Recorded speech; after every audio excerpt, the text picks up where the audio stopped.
And you're live. Yeah, I look like shit because I'm tired. Um, I'll wait for some of y'all to join up. Zero. Damn. Y'all don't love me no more, man. It's fucked up. There go one. Uh-oh.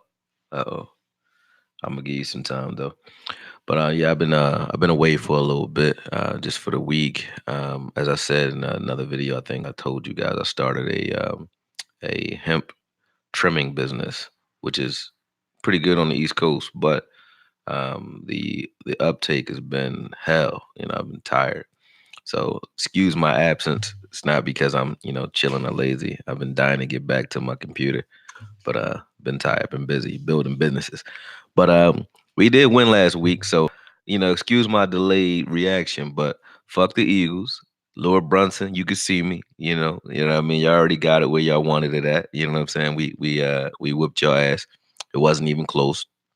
So I'll go ahead and say that. I'm gonna be a little bit indignant. No humility. Fuck our record. Our record is who we, says who we are, and we are who our record says we are. I ain't fighting that. We're a team trying to define ourselves mid-season. So life after the bye is going to be more so about establishing a real identity down the stretch. But that one felt good. So fuck the Eagles. Anyway, um, I'm glad you guys are still up late night on Sundays. It shows me that, like myself, you guys don't really regard normal time schedules. I don't. Good to see a couple of y'all, man. Marcus Calloway, what up? Ronnie B, what's good? You was the first one on here. Trent Moe, what up? I ain't going down that list of everybody goddamn name. Oh, they said when they got the notification, they thought I was going forever. Man, pull up then. Yeah, nah, I ain't going nowhere, man. I'm just, it's all semantics, playing on words, man. It's the bye week, so I'm talking about the bye. That's all. We're gonna discuss D Law's low production. We're gonna discuss Michael Bennett's addition. Also, the way the Cowboys played that game. It was exactly how I said we have to play to win games. Um, the way we uh, the way we play, the way our team is designed. As I said, we are a team that has to play from a lead. So if we're not scoring early, if we're not a fast strike team offensively in the first quarter or the first half, and our defense isn't turning the ball over that often, then we have problems, and we have problems because our defensive line doesn't hold up, and our offensive line is playing well, but they're kind of beat up. So um, we don't need a situation where defenses know that we're passing all day long, and we don't need to be in situations where offenses know that they can mix things up on us, so they can play action us, they can screen passes, they can do a lot of things when we're one dimensional due to the fact that we're playing with a from a deficit. So we play one way that way. But yeah, what up, Law man? I see you in there, man. Yeah, man, I'm tired, man. I'm tired. Ah, man. Eagles trolls think they bad. I wanted to discuss Michael Bennett number one because that was like the big news of the bye.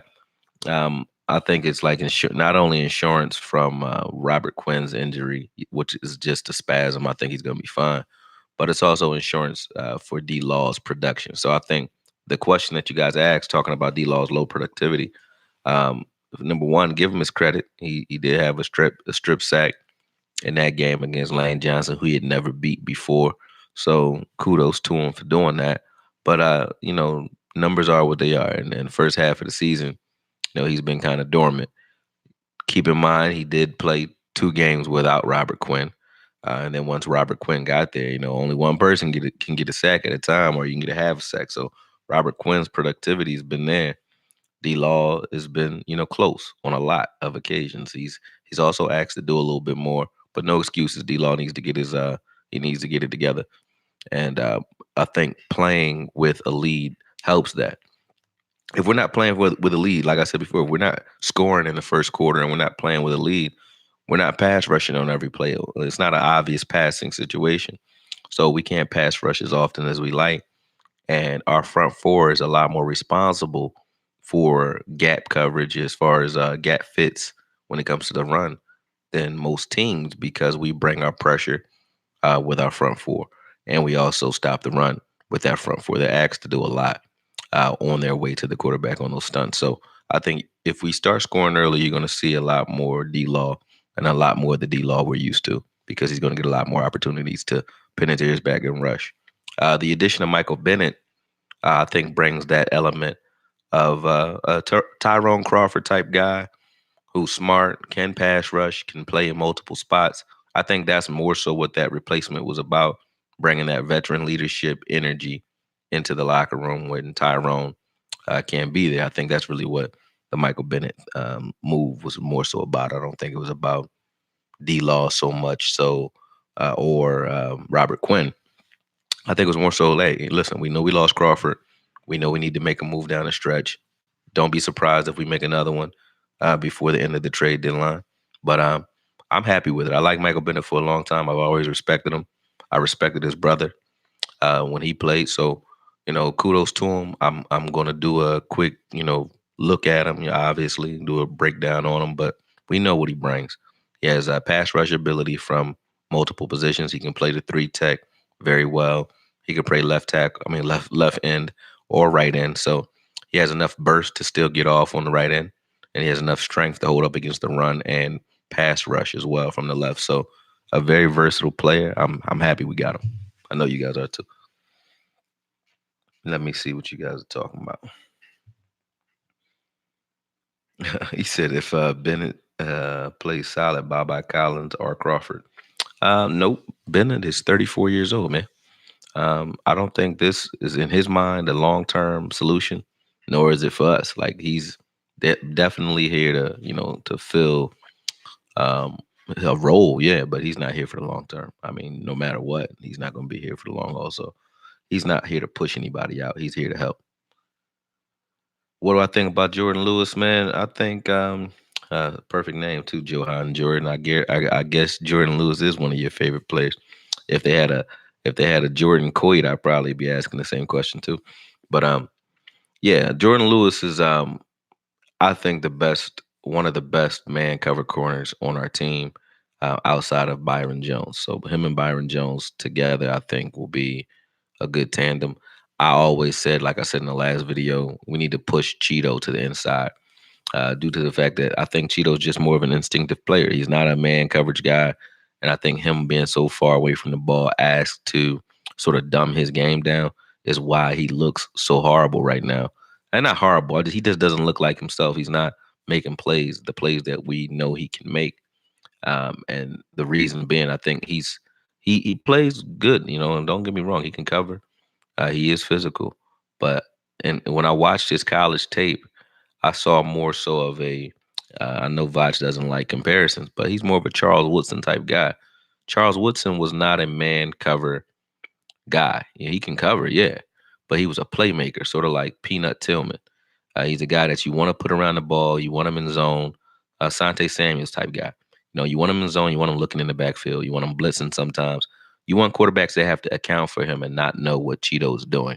When you put him all the way out on the left and you say, hey, just stick this guy or just play cover 3 up the seam, you know what he's doing. He's not, it's not a wild card as much as a wild card. And Jordan Lewis is the opposite. He's a guy you want to just use as an eraser. Just erase that man over there. We use him that way when it comes to Kamara or any playmakers that we're up against. We use him like a Swiss Army knife. Instead of having him, be that, man coverage matchup guy in spot work, I think we should just put him on the outside permanently. Put Byron on the outside permanently. Say, hey, you guys line up against whoever lines up over there, 1 or 2 receiver, and then let Cheeto play in the slot where he has help. He'll have help from those linebackers. So sometimes Cheeto can kind of freelance. I think that will create more turnovers and create a situation where we get to see the best out of Cheeto. That's just my opinion. A lot of you don't agree with me when it comes to that, but I think Cheeto has seen. I think he's seen his. We've seen what he will look like or his true potential on the outside. I don't think Cheeto is going to be much better than he is outside because he's playing out of position. That's really what I think. Hold on, let me fix this mic because it's too far away. There we go. That's better. All right, now let me see what else you guys talking about. Nope, no Cheeto at safety. I think he should be in the slot. He can hit hard enough to be a safety. I mean, I think he would play a little bit better, honestly, than Jordan Lewis. Not Jordan Lewis, I mean, than Xavier Woods. I like Xavier Woods though, but Xavier Woods to me is a nickel corner. He's a nickel corner that plays safety. He's not a safety. He doesn't play.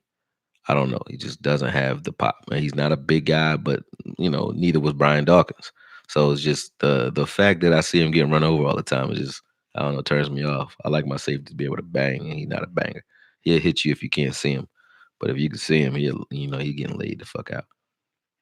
All right, more playing time for Lewis. I see you, man. I feel you. I think that's what's Marcus. I think Lewis is going to get it though. That's what we are saying. It's just a matter of where he's going to play at. Playing on the outside with Lewis, I don't like seeing him on the outside. I don't. Um, as far as Dak, I know you guys already saw the Eagles game. Obviously, I know you've watched FS Sports, you've watched Vach, you've watched Law. I've been watching them too. I watch you guys while I'm at work. You watch Mark. You watch all those guys like really break down why Dak had a bounce back game, which he really didn't. He played the same way he always plays. He just got more opportunities, and the defense actually, started giving him the ball back. So it looked better, but this wasn't his best performance by far. Not this year anyway. So, but he did play well against a good team. The Eagles are not as bad as their record says they are, even though they're 4-4. The Eagles have a lot going on in regards to locker room issues and a lot of things like that. So he played well against a good team, and I think Dak is prime for the second half of the season. I think down the stretch, um, if we can score early and put up points in the first quarter, if you look at the New England Patriots, they're outscoring opponents in the first quarter like 73-7 or some shit like that. Some shit like that. Some ridiculous ass number. So if we can sort of mirror that, where we come out early and often and aggressive, and play to put points on the board in the first quarter, play the first quarter as if we've as the same way we played the fourth quarter in all these games. Excuse me. um, then I think that you'll see a drastic change in the way this team plays. This team is dormant due to the fact that we don't score early. New England kind of controls the pace of games because they score early. So they put themselves in position to not have to do certain things. They put themselves in position to not have Tom Brady just hanging out back there having to play catch up football, because that's obviously a lot harder for someone his age, and also he's not a mobile quarterback. So if you blitz him, you're going to get there if you know that all he's doing is passing for the rest of the game. So it's pivotal for them the way they're made up to score early or keep games close, and it's the same for us. We need to score early and keep games, sort of keep our foot on our opponent's necks so that we can kind of predict what they're going to do for this defense and offense to work. That's just the way we are. That's the way we're built.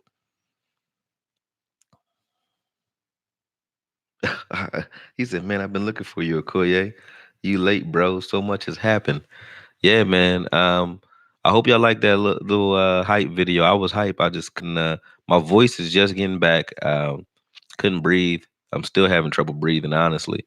So, excuse me, but I'm not getting on camera if I can't talk. I can barely talk now. So, I mean, I apologize for the absence though, but health got to come first. If I'm gone, then it's really bye bye. If I can't speak, can't stand. I was dumb enough to be working in my factory, working in the factory without any ventilator masks on, thinking that hemp can't hurt me. But I've been breathing in so many particles that it started tickling my throat. I couldn't really. There's nothing wrong structurally. It's just when I breathe, it tickles. So I couldn't really talk. Not well anyway. Not for like long sentences.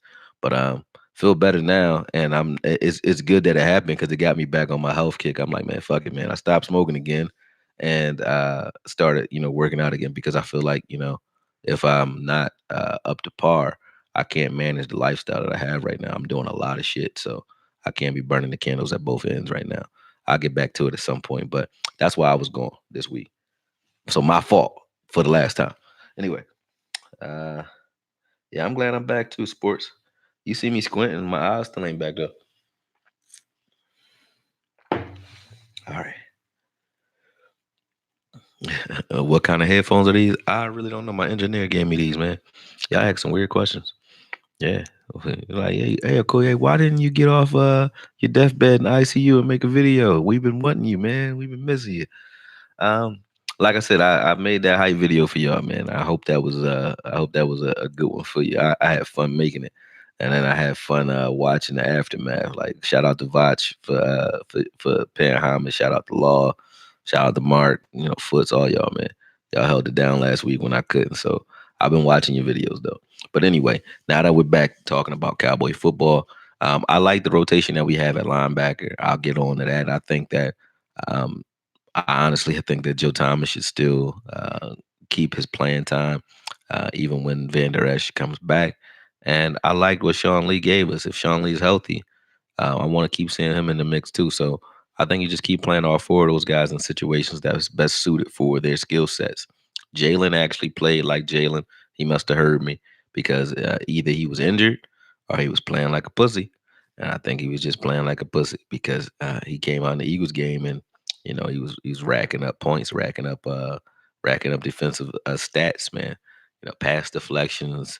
He was flattening blockers. He was hitting. He looked energetic out there. I think he forced a fumble too. I don't really remember. But I think he forced a fumble. But yeah, like Jalen was back. So I think all four of those guys should have a healthy rotation as the season goes forward. Joe Thomas needs to be on the field. Again, Cheeto needs to be moved around a little bit more. And we need to be a little bit more aggressive at the line of scrimmage, either in our disguises or blitzing. Just do it because we're not known for blitzing. So if we started blitzing all of a sudden in the second half of the season, nobody's going to expect that because on film we just don't do it. So if we use the same looks that we've been showing traditionally for the last 2 years and start blitzing out of those, I mean, I know it seems simple enough, but um, if we start blitzing out of those packages, I think we can start to make more of an impact early in games and force quarterbacks to throw into unopportunistic looks. Then we can get more interceptions and we can start putting our foot on teams' throats. So that's what I want to see, man. Uh, yeah, taking the lead. What's up, Rue? Yeah, taking the lead in the beginning definitely helped a lot, though. Um, as far as Pollard, I want to see Pollard on the field a little bit more, man. Like every time I see him, it's like fireworks go off, but we just don't use him enough. And we need to come up with a healthy balance, a rotation for him and Zeke. Zeke's gonna get his numbers anyway. I really feel like Zeke's gonna do his thing. I'm happy with Zeke at 1,100, to 1,300 yards off of 200 some odd, 250 some odd carries. I don't want to see him in the fours or even the threes. Don't need it. Don't need it. He doesn't need it to be effective. If you look at him, Zeke throughout games, yeah, he pounds on teams, but we have two backs out there that can really take the lid off of a defense, and I think we need to be using both. That hidden safety blitz was badass. I don't know which one you're talking about, Mr. Anonymous. He said, "Yeah, man, that hype song was like we Studwood, my fault. Yeah, man, that hype song last week was lit. Appreciate it. Appreciate it. It got me hyped too. Yeah, yep. But yeah, outside of Michael Bennett, I don't really see anything else other than the fact I think just paying homage to the people who played in that game. Like Leo Collins played, I think, lights out football. Finally, we saw Leo Collins as he should be, as a first round looking talent. He was controlling the line of scrimmage. I really like seeing that. I think both him and Tyron Smith, kudos to him for playing through their nagging injuries. But I think that's the team that we need to be moving forward. We need to have a little bit of edge on us moving forward. I think the fact that we got kicked in the balls by the Jets, as I said before, was a good thing for us because it teaches us that any team in this league can beat any team. That goes for us too. So that means nobody we're up against is immune to who we are, nor are we. So if we keep that edge and keep that mindset level going throughout the rest of the season, there's not many teams that can really fuck with us, man. I really believe that we match up well against anybody. We just have to have the mindset and the mentality to go out there and execute the way we know we can. And we did that last week. Coming out of the bye, I think we have the Lions. Let me look at our schedule.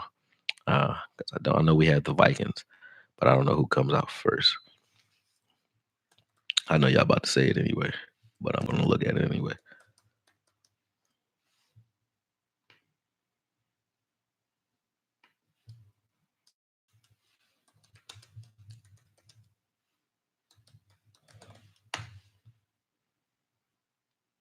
Yep, it's the Lions. Anyway, coming out of the bye, like that's gonna be a mean ass stretch, man. You got the Lions, you got the Giants, obviously the Vikings. I'm not worried about the Giants really, but Daniel Jones is balling. But the Vikings obviously is gonna be a tough team. New England, Chicago, even though they're offensively fucking up right now, that's in December, but they're offensively fucking up right now. I think they're going to pose a threat. The Bills are playing good football, even though they lost to the Eagles today. Even the Lions, all these teams are playing good enough football to beat anybody right now. They're playing pretty damn good. So we have our work cut out for us, man. We got to come on strong. Definitely throughout the rest of the season, man.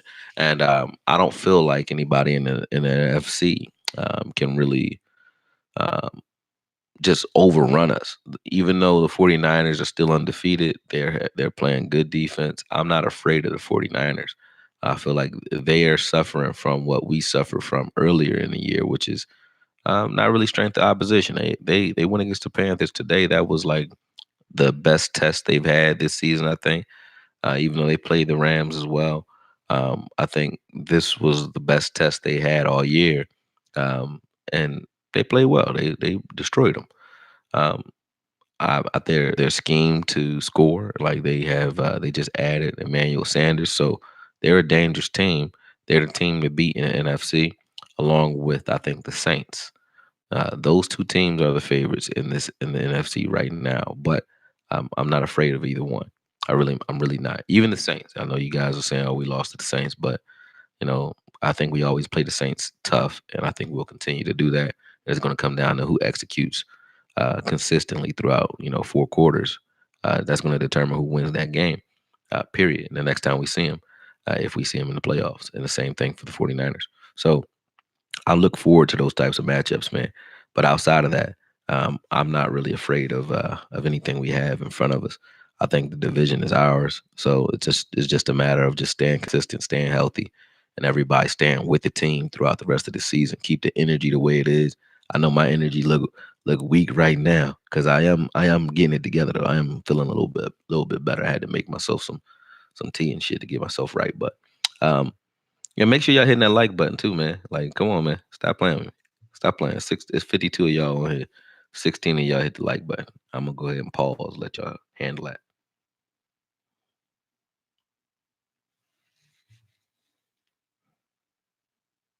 Yeah, our biggest threats. Number one, Saints, Green Bay 49ers. I agree with you, man. Yeah. He said, dog, we can't beat anybody the way we're coached. Damn. Sean did drop a pick too. I see you, little Sonic. What up, man? How you been?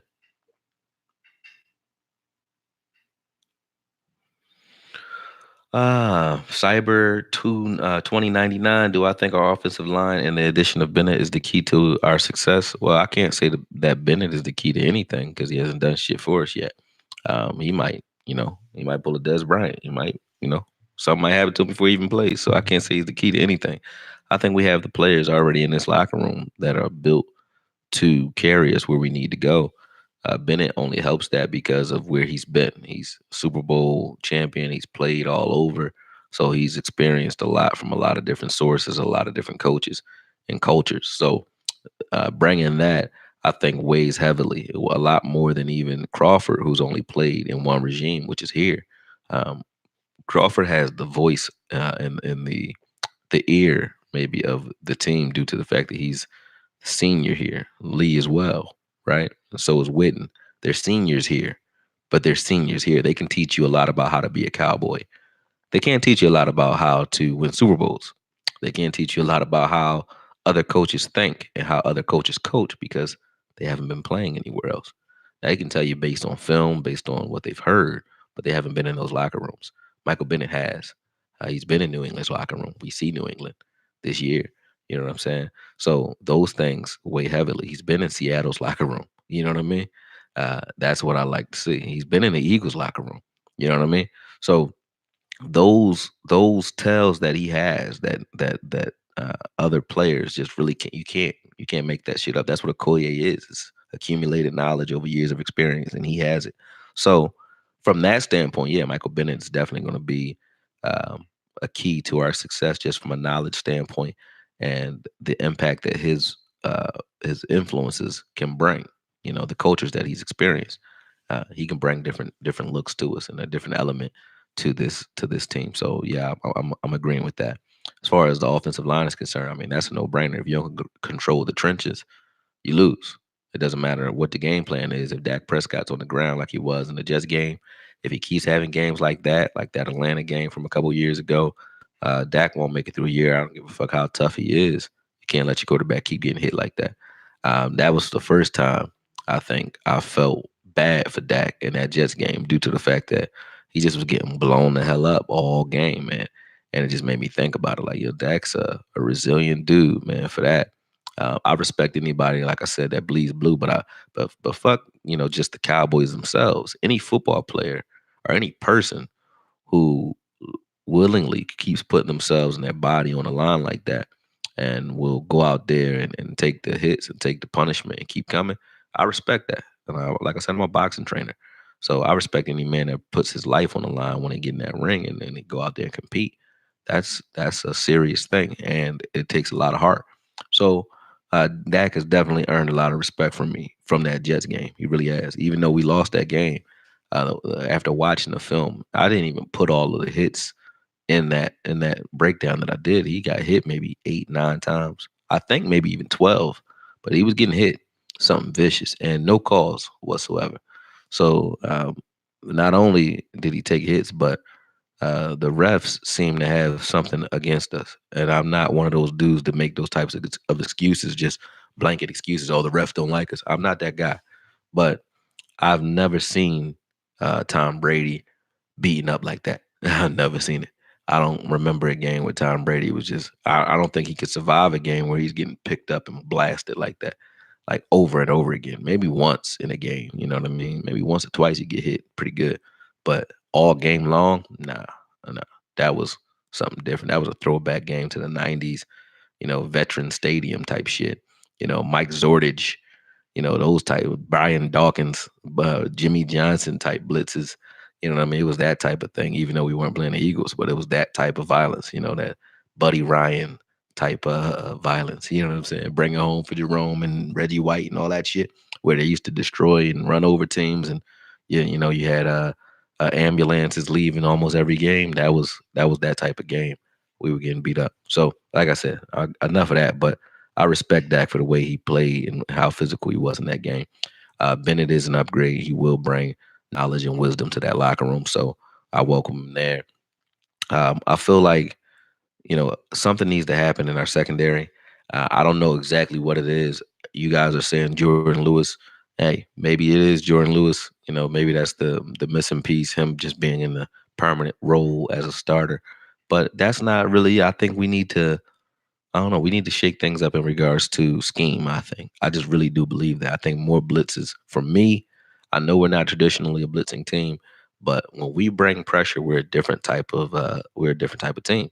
And every time we brought pressure against the Eagles, it bode well for us. So I don't care who you blitz. Just I think we need to mix in more blitzes, more zone blitzes.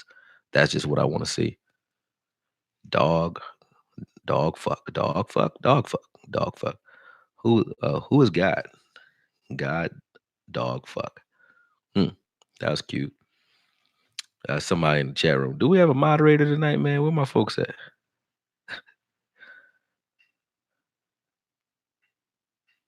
What it do? What up, G Rail? Yeah, man, you doing too much.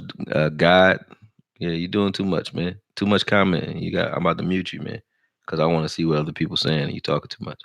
All right. So this is your last one. Here we go. How we do this here? I don't got time to be doing that. How the fuck do you mute people? Somebody mute them. Come on, hit the button. Anyway, now we just need Malik Collins or Hill to be out of his mind, to play out of his mind. Yeah. How about them Cowboys? That's what's up, yo. Yeah, what up, Sean? Oh, we got people making decisions. I didn't know Vach was on. Vach on. That's crazy. Vach, my man.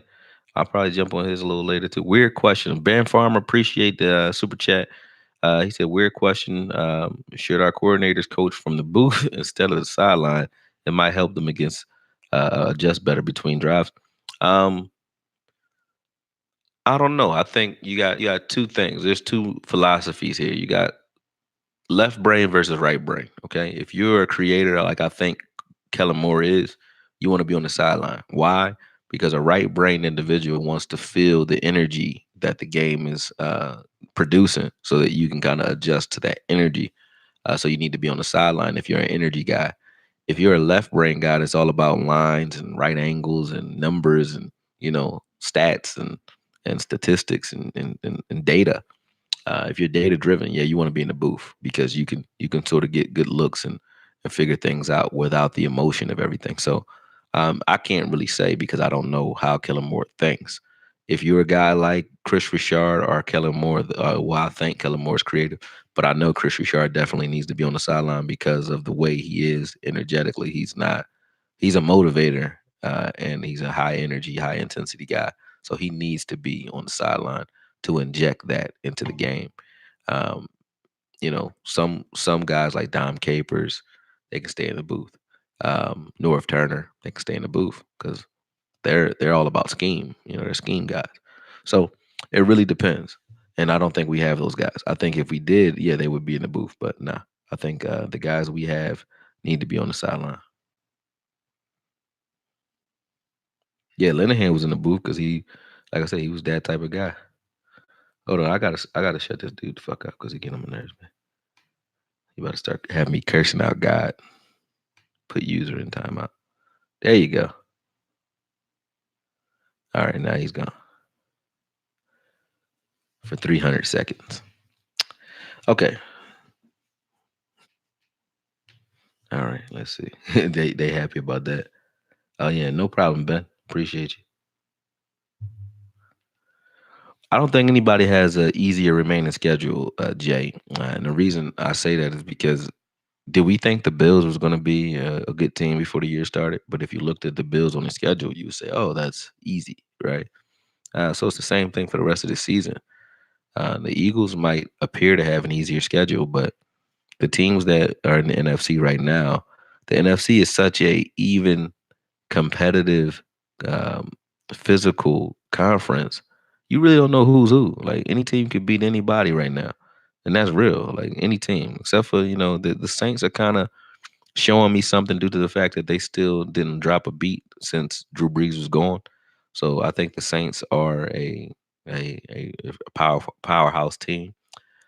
San Fran, their record is what it is. They're beating these same teams that we say are good enough, right? So if San Fran is, 7-0, I think now due to the fact that they've been playing okay teams, and you got to give them their credit. So those two teams, I think, would be the top notch. After that, it's anybody's game. So the Eagles don't have an easier schedule, in my opinion. Um, they just they're just playing the second half of a season. You don't know what they're gonna do, and the Eagles aren't playing all that great anyway. So, is it teed up for them to be able to go on a run? Sure, but it's teed up for us to be able to do the same. I honestly think even when I watched the New England game today, um, a lot of the things that New England tried, I think if New England tries the shit that they tried on Baker Mayfield, we're going to have a good game against the New England Patriots. Uh, Dak plays well against the blitz. You can't load up the box and just constantly blitz all day against Dak. He's going to beat you deep, or he's going to run the ball and we're going to kill you. Same thing with Zeke. You can't blitz us that way. So I think our offense forces New England to play differently. Period. And the way to beat New England, if you watch the way Chubb was running through them, the way to beat New England is to pound on the ground. You can beat them running the ball. They can be had that way, and we have two good running backs and an offensive line to pull that off. So, as I said, down the stretch, there are teams that we need to be concerned with, but I think we match up very well against everybody that we have to play down the stretch. Period. You see everyone praising Wentz for 172 passing yards when the running game won, but if it was Dak, be ass. Um, yeah, I agree. I agree with that assessment. Wentz gets a lot of love for no reason, in my opinion. Period. Like Wentz the way he played against the Cowboys was like shit. He looked like a rookie. He looked like a rookie.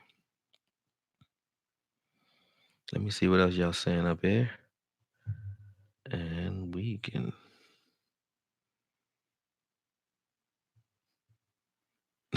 He said he hasn't thrown over 400. I'm over 200 yards in 4 games. Who do I think the best safety is on our roster, or who has the potential?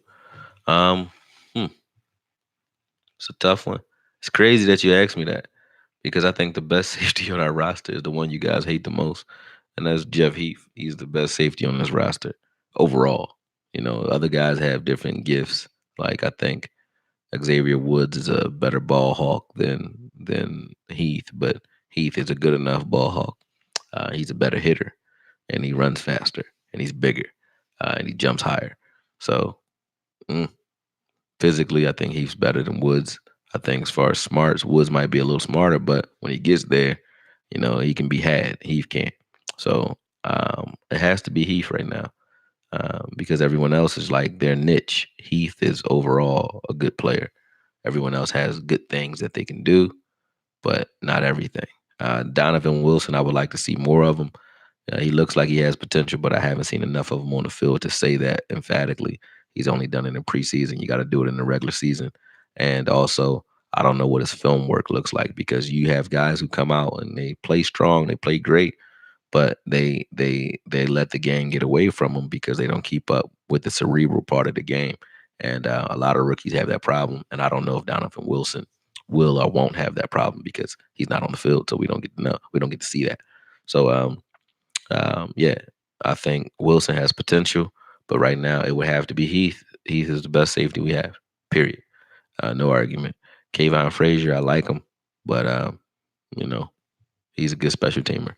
Um, Woods, same thing. Good in coverage, good at roaming, good in space. He will blow a wide receiver up. But if you see him coming, you can run him the fuck over. Period. He gets run over too much. I don't like it. And it's not size is no excuse for those of you who say, "Oh, he's not a big guy."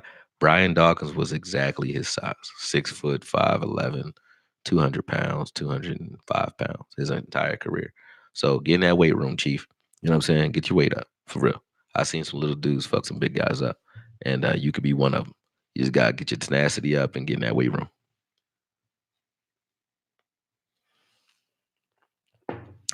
Yeah, Dak is saving his coaching staff though. That's real. Dak is saving his team. Um, as we win, and I said that to everybody before the season. They're like, "Oh, you think Garrett gets fired after the season?" I said, "No," because I think the team on paper is good enough to carry us to deep enough in the playoffs to warrant him being here. There would be no reason to get rid of a guy if he's going to, the playoffs or consistently or going to the conference finals. I mean, I just want to see us go deep, and I don't know if Jason Garrett can take it there. I just really don't know. I would like to see it for his sake and our sake. Because the reason I look at it like this, man, I don't care about who our coach is. I mean, I really mean that. I'm not going to drink a beer with the bull. I'm not going to his house for dinner. So personally, I don't give a shit who's named the coach. What I do care about is what they're capable of doing. So if somehow Jason Garrett can get it together and get this team over the hump in the playoffs, so be it. I'm not mad. I'm not gonna hate on it. Same way with Dak. I said I want a good quarterback. If somehow Dak can evoke the energy of a good quarterback and start playing like one, you see me this year. I don't give a shit if it's Dak. It ain't a personal thing. It's can you do it? If you can and you can figure it out, great. I'm with you. If you can't, then you gotta go. So Jason Garrett is really that with me. I mean, he's not my style, not my cup of tea. His energy and his attitude, he's kind of bland. But, if he can get this team to play to a level that gets them over the hump, then hey, I welcome his bland clapping ass. Keep him here. That's just how I feel about it. Yeah, it was never personal. Where's Guru? What are you talking about? You think they done before the trade deadline? No, I don't think they finished, man. I think they got a little. They got one more move up their sleeve because I really do feel like Jerry liked to make a wave, and I don't think Michael Bennett was the wave. I think Michael Bennett was a smart pickup just for depth. I think they still might be looking and lurking for something heavy in this trade before the trade deadline. So, and I hope they do. I mean, I think right now we could use safety. We might not have to go for a trade to do it. Is Eric Berry playing for anybody yet? If nobody's picked up Eric Berry, I would love to just bring him in and look under the hood and see what the dude can do. I don't know why we're not doing that, but I would love to bring Eric Berry in here and have him play alongside Heath for real. Eric Berry and Heath out there, or Eric Berry and Woods.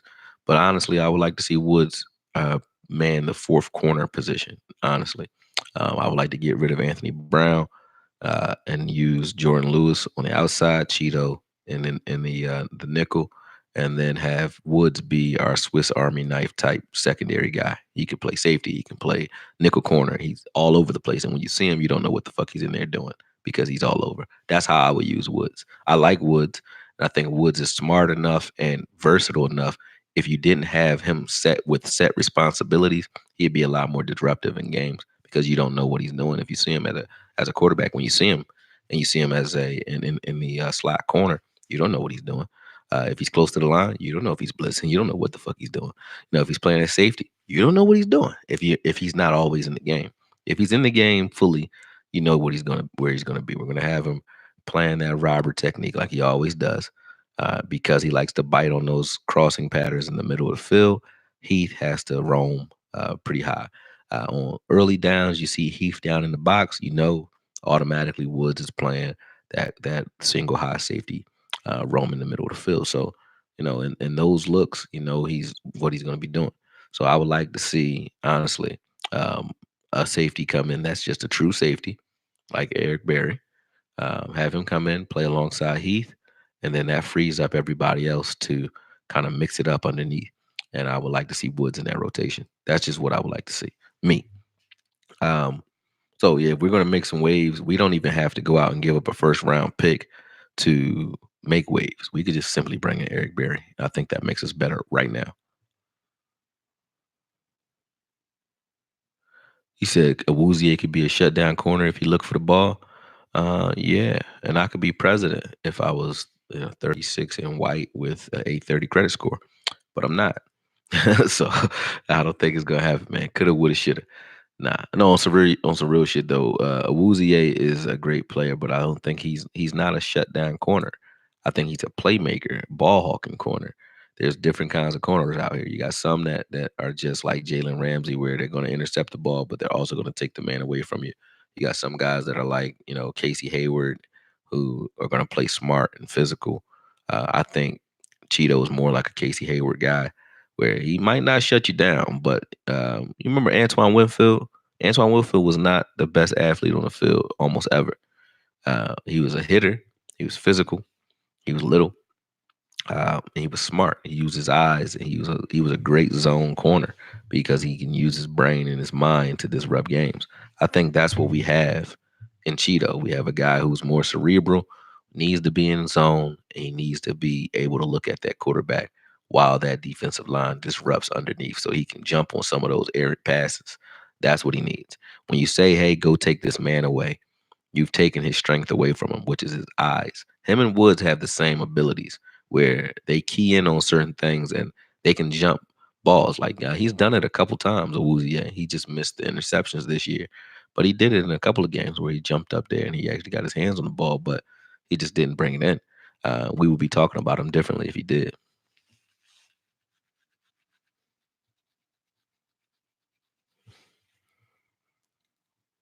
Amari Cooper is Jerry Rice. Oh yeah, his route running is crazy. I think he's the number one route runner in the league right now. Yeah.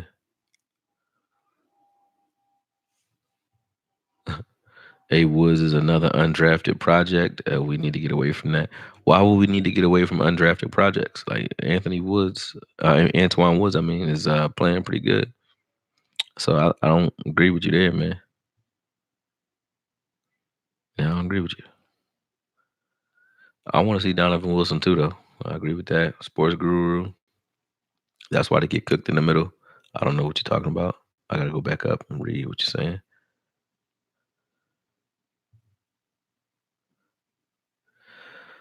Bennett is way better than Woods rushing and passing. Bennett is better than Woods on pass rushing downs. Yeah.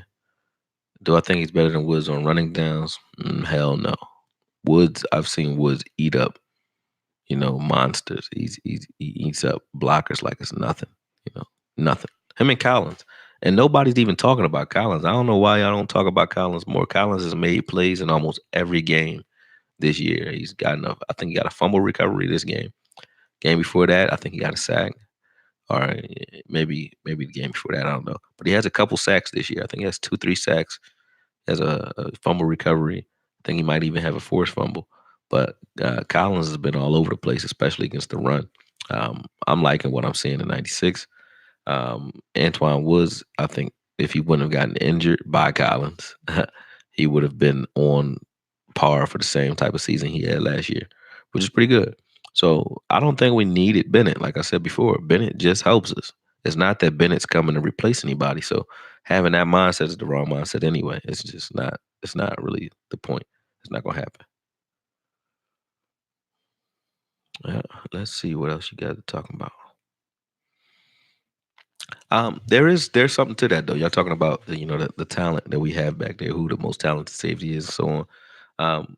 It's not just the safety though. I think we have to get out of the as coaches. If there is a knock on Jason Garrett, it's a Garrett's guy type mentality. I think Dez was on to something when he said Garrett's guys because Jason Garrett will make playing time for people that he likes. And maybe Shark does that too. Because I can't argue enough that Joe Thomas needs to be on the field.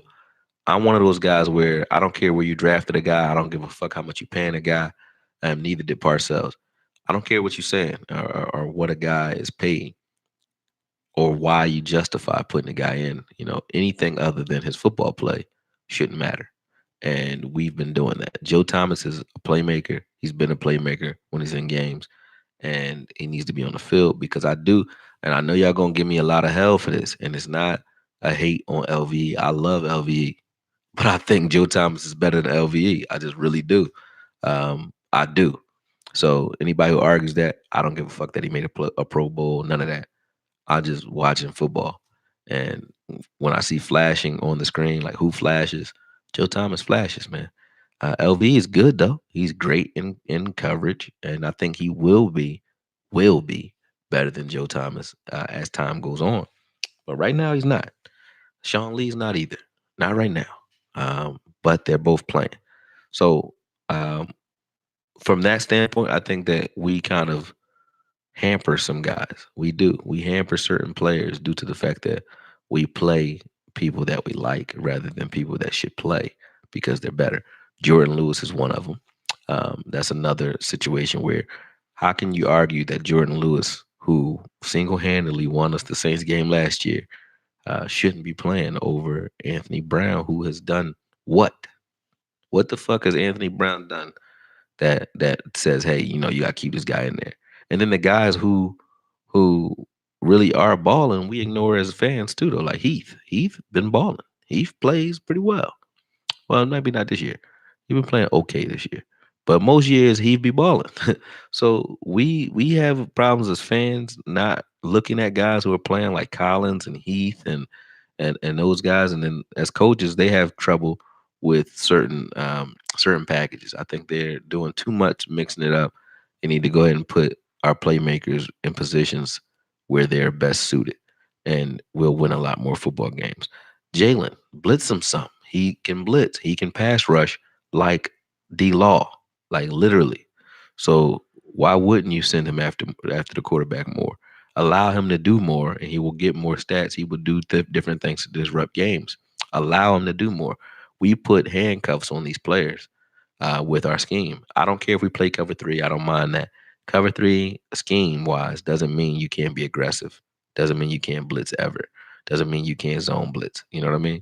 So the way we play football right now is just like it's a bend but don't break style where it's like, hey, we're going to play it safe and hope that the front four can do it. That's great. But I think this team with, and I don't get me wrong, I like Chris Richard, but this team with a different coordinator that plays a different style of football on the back end, um, more aggressive than we're playing right now. Dialing it up a little bit more aggressive because Chris Richard is the one calling those plays. I think an aggressive defensive coordinator would make these guys look ridiculous. I'm serious because if the front four had any help, and I don't mean help like blitzing six guys. You can bring five, bring a guy off the edge that holds the quarterback in a certain look, or whatever. I mean, you can do it however you want, safety blitz, whatever.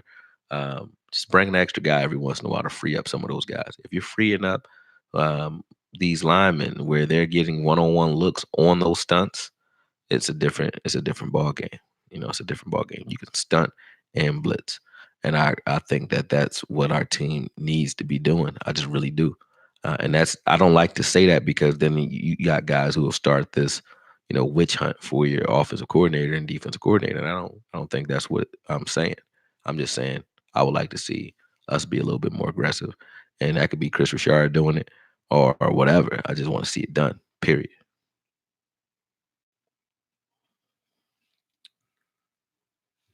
You got a bunch of weird questions. Ben Farmer, appreciate the $5. Weird question. Should we have a field goal formation where the LP snaps the ball back 12 to 20 yards to get it? I got it now. I I can't breathe. I told you. I get what you said. Yeah, Brett Mayhar needs to be put at the 50-yard line to field goal from now on, man. Mayhart could definitely kick from distance. Hold on, let me get my breath together. I'm serious, man. There's something in my fucking chest. I don't know what it is. Where do you get that jacket? I told y'all, man. All the cowboy gear I get, you can find it on the link below on Fanatics. That Fanatics link, anywhere you go in there, you can buy whatever you want, man. You got starter gear. You got a Mitchell and Ness. I think they have some Mitchell and Ness stuff too. But they got all kinds of gear in there, man, where you go in there and get it. I think this one is Nike. Yeah, this one Nike. Yeah. But yeah, you can go on Fanatics and you can find that stuff there. The link is in the description, so make sure you guys check it out. Porn star Jimmy. Who was the porn star Jimmy? I missed that one. You guys need to get rid of Jared. He fucking sucks. Yeah. I don't know who you play with. Thanks, bro. Ordering now. That's what's up. Please tell that man we got that jacket. True Gooner, what up, man? What up?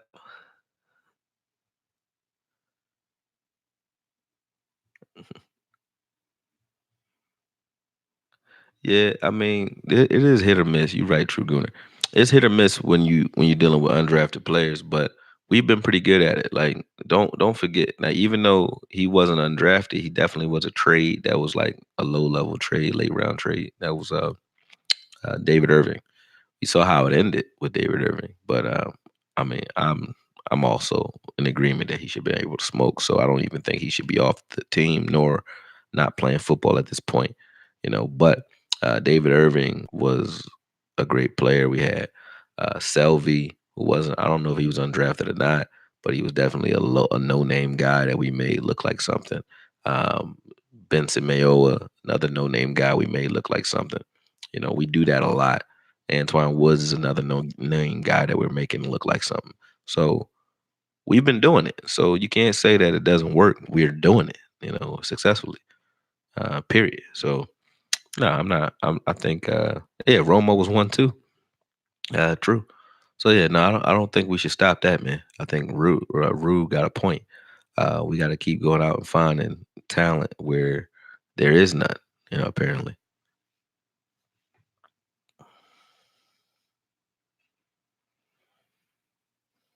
We are missing number 97 this year. Yeah, you talking about punk ass young boy Tristan Hill. Yeah, I think stats show the lower you go in the draft, especially undrafted, the more you'll see that they are not as successful nor as productive as the guys drafted high. Um, aren't you one of the guys that argue, True Gooner? I mean, I ain't trying to put you on the spot, but here's the spot, bro. You are one of the biggest proponents for Dak Prescott. Dak Prescott's not an early high draft pick. Uh, Tom Brady coming to mind. He's not a high draft pick. So you could say the lower you go in the draft, the less talented players will be. But there's a reason for that. Look at the philosophy behind it. All these players that are in the league, most of them are good players, right? But who gets the most reps? You don't give 6th round draft picks or undrafted players the same amount of reps that you don't give those type of guys the same amount of reps that you would give your number 1 draft pick or your 2nd round draft pick or your 3rd round draft pick because you're not paying them to do those things. So they're expendable not because of talent. They're expendable because of when and where they were drafted because they don't count against your bottom line dollar figure. So there's a lot of reasons why late round draft picks wouldn't have the stats that early round draft picks do. They don't get as many opportunities. Look at guys like Victor Cruz, who had to literally jump into the screen in order for you to see who he was and make a name for himself. That's just real. That happens all the time. There's one dude who on the Jets, I mean, no, not the Jets, the Browns, forget his name, but he snuck into Browns training camp and was balling all throughout preseason. I don't know if he's playing right now, but those types of things happen all the time. Tom Brady, excuse me. You got guys like Terrell Davis, who was I think a 6th round draft pick or undrafted.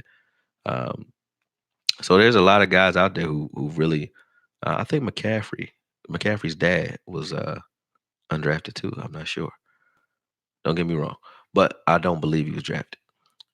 Somebody correct me if I'm wrong, but like I said, you're not gonna see the same level of talent coming out of the late round draft picks, and it's not because they don't have the talent. It's because you're not gonna put them in as often. You're not gonna give them the amount of reps that they need in order to look good. We might do that. You're saying you can't build a team bottom up. Our highest performers are high draft picks: Byron, D. Law, Jalen, LV, Smith, the whole line. Um, True, but they're also led by a quarterback who's not a high draft pick, right? So yeah, you do need 1st round draft picks. We got them, so it's not like we say, hey, let's go get undrafted guys and not draft. We still draft 1st round draft picks and 2nd round draft picks, 3rd round draft picks, but we also have a system of finding and polishing up turds. We're good at it. Let's keep doing it. Why stop that?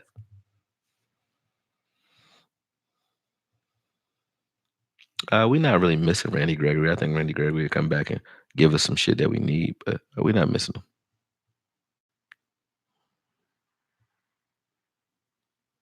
What up, Eddie? Yeah, you had a long day. Oh man, I done had a long week. I've been working like 15-hour days every day, man. For real.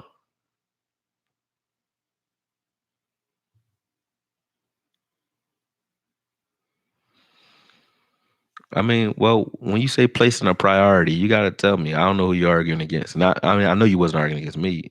True. I'm just saying, like, I don't know who started this conversation with you. Is what I mean.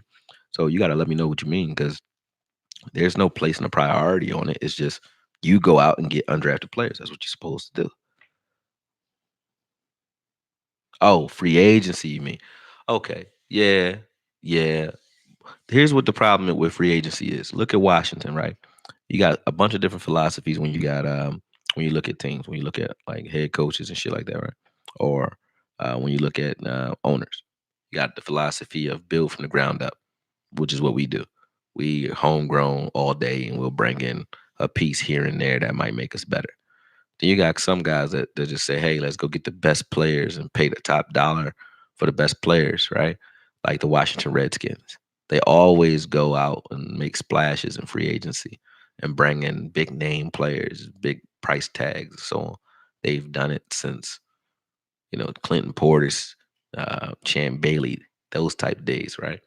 Um, they've been doing it. Dion, they had Dion too.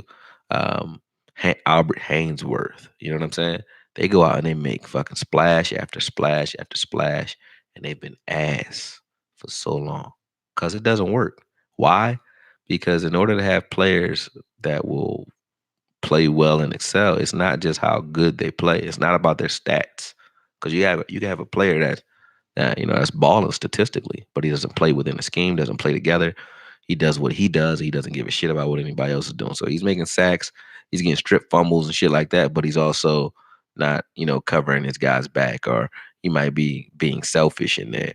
Whereas, a team that's bred together and raised together plays together. So I'm not against free agency, but I'm only for it when it fits. Like if you were a coach that moved from a certain team and hey, there's a player over there that I can use in this scheme over here, a la Chris Richard and Earl Thomas type things. Oh yeah, go get him. Why? Because he fits the culture and the scheme that you already embody, and you're familiar with him at some point from some standpoint. Those types of moves I like. When it's just overhaul the team with free agency, I hate it. I don't like it. I don't like it.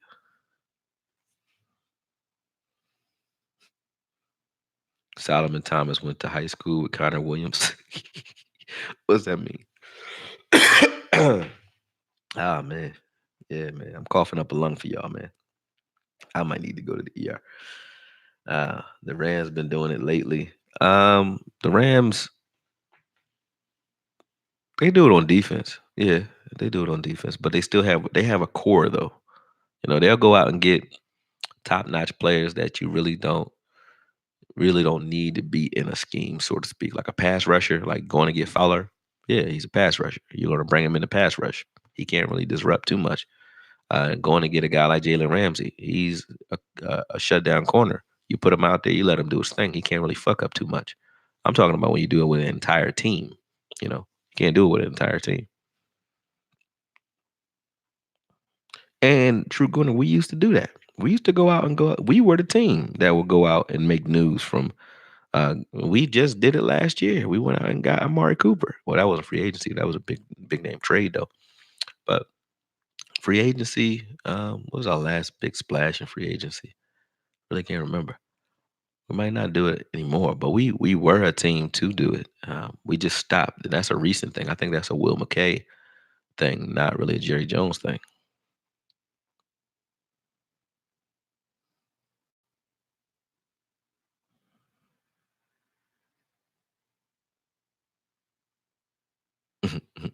We lack playmakers at corner and at safety. Oh, Brandon Carr, yeah, Brandon Carr, probably. CJ, what up, man? I need more beats too, man. I know I ain't use all yours, but I need some more beats. That what was it called, Rosebud? I love that beat, man. I love that beat. I hope you still doing your thing too. But yeah, email me something, man. I got you. I'll put it in on all my content, and I'm definitely gonna keep giving you your credit for it. You already know. Big Snacks Harris, I like you. You said our defense is ass. Our defense is this. We're a niche defense. We have to play with a lead. We do need to go out and get a little more stout in the middle if we want to just play straight up and down physical football. We can do it. We just need more stout defensive tackles. I think we need one more guy behind Antoine Woods that can come in there and plug and play that one tech. We don't really have that. And I think we just released him in Justin, whatever his name was, because we needed to make room for Michael Bennett. So yeah, later in the season, I think if we're just going to play straight up and down football, like the Jags play. The Jags plays a similar scheme, but they're not stunting to get there. They're blitzing to get there, or they just have their guys where they went out and invested in a lot of pass rushers, so they can bring pressure without doing much of anything. That Allen, number 41, Calais Campbell. Then they have number 91, whatever he has an African name. I don't know his name. But those guys are killers. They're beasts. So I think they have Marcel Darius too. So there's a lot of talent coming lining up over there in Jacksonville. But I think we have just as much in our front four. Robert Quinn ain't no joke, man. D Law, you can call him whatever you want about his stats. You can say whatever you want, right? D Law still D Law though. He can still do what he does best, which is cause pressure and crash down on the B gap and destroy that whole side of the field. He can still do that. He's still doing it. He's just not getting sacks from it right now.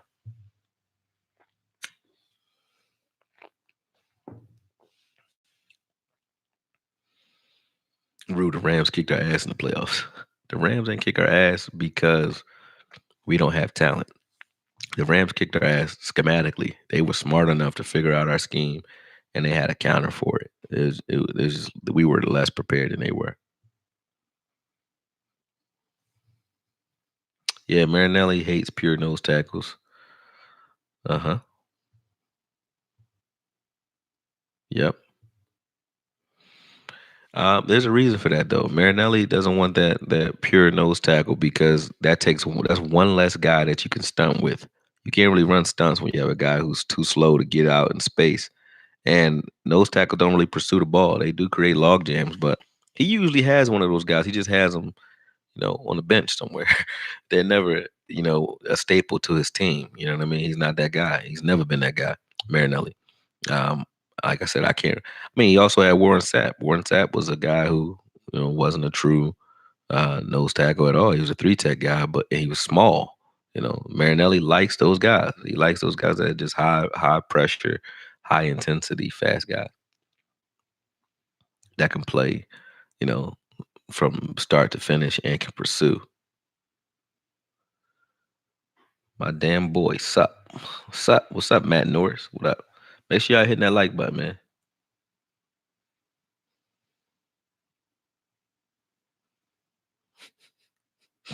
G Rel, Connor Williams is from the suburbs in Dallas, and Thomas is his BFF. So in my eyes, they sorry together. Listen, Connor Williams, um, to anyone who's listening, anyone who cares, I know, and like I said, Vach, you my homie, man. I fucks with you, man. You already know. I gotta say that disclaimer before I say what I'm about to say. But Connor Williams need to sit his ass down for the rest of the season, man. I just really don't want to see him. If he does something great, cool. It'd be like necessary roughness, where it'd be like, he won't touch you. Anybody who's seen the end of that movie who's my age knows what I'm talking about. But if he turns it around like that, great. I'm not gonna hate on the kid. I'm not saying he needs to be cut, but something ain't right with the kid. I would rather see Suafilo out there, put him out there. I would rather see, you know, honestly, give me McGovern if he gets back off the pub list, off the IRR. He's eligible to come back. Give me somebody because they can't possibly play any worse than he's playing. He doesn't play very well. I don't give a fuck what you say. 68 out of 68 snaps, he has four bad plays. Those four bad plays are very bad. I don't give a fuck if it's only four. If Dak has 30 snaps and out of 30 passes, he passes four interceptions, that's a horrible game, right? It's only four plays though, out of 35, 40 thrown balls. It's only four, but four interception would be pretty damn bad, wouldn't it? So don't give me the out of 68 plays, 64 good and only four bad. You don't have to. It's about situational football. When you play bad, when you play like ass, when that actually happens, and how often you do it.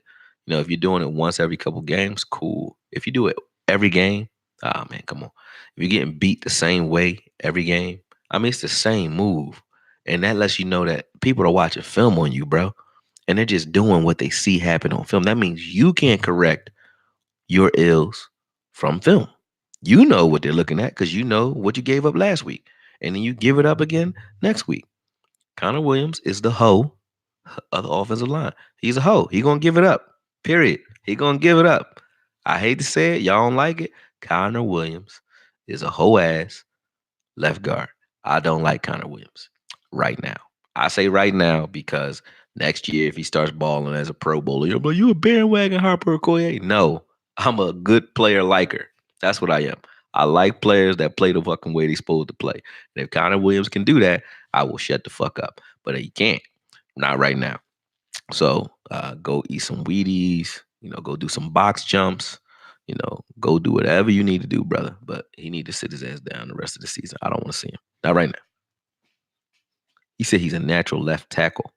Okay. Well then, until he's playing left tackle, get him the fuck out of here. Period. Football is fluid. What do you mean, Rue?